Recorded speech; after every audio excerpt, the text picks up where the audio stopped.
Football মানচিত্রে যারা একসময় শুধুই নাম মাত্র প্রতিদ্বন্দ্বী ছিল তারাই এখন বিশ্বমঞ্চের অন্যতম দাবিদার।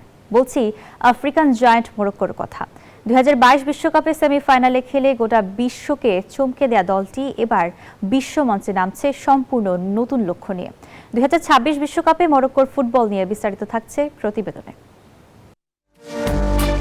1970 সালে মেক্সিকো বিশ্বকাপে প্রথম আফ্রিকান দেশ হিসেবে অভিষেক মরক্কোর। তবে প্রথম আসরেই গ্রুপ পর্ব থেকে বিদায় নিতে হয় তাদের।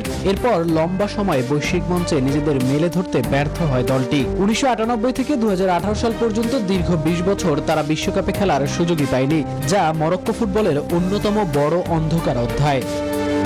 যুক্তরাষ্ট্রের এক নম্বর জিম চেইন গোল্ডস জিম এখন আবারও বাংলাদেশে।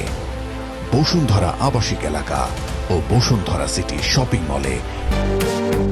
মরক্কো ফুটবলের শ্রেষ্ঠ সময় আসে 2022 কাতার বিশ্বকাপে। প্রথম আফ্রিকান ও আরব দেশ হিসেবে সেমিফাইনালে উঠে চতুর্থ স্থান অর্জন করে তারা। এছাড়া মহাদেশীয় ফুটবলে তারা অত্যন্ত সফল। 1976 এবং সদ্য সমাপ্ত 2025 সালের Africa cup of Nations champion Morocco. পাশাপাশি 2025 সালের আরব কাপ এবং একাধিকবার আফ্রিকান নেশনস চ্যাম্পিয়নশিপের শিরোপাও নিজেদের ঘরে তুলেছে দলটি।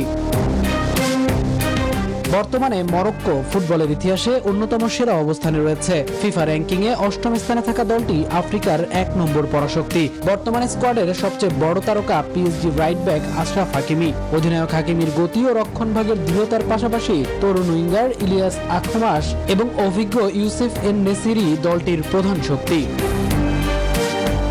আগামী জুনে শুরু হতে যাওয়া 2026 বিশ্বকাপে মরক্কো খেলবে সি গ্রুপে, যেখানে তাদের প্রতিপক্ষ ব্রাজিল, হাইতি এবং স্কটল্যান্ড। দীর্ঘদিনের কোচ ওয়ালিদ রেগ্রাগুইর পর নতুন কোচ মোহাম্মদ ওয়াহবির অধীনে কাউন্টার অ্যাটাকিং ফুটবলকে আরও ধারালো করেছে তারা। গ্রুপ পর্ব পেরিয়ে কাতার বিশ্বকাপের সাফল্য ধারাবাহিকতা রাখতে চায় অ্যাটলাস লায়ন্সরা।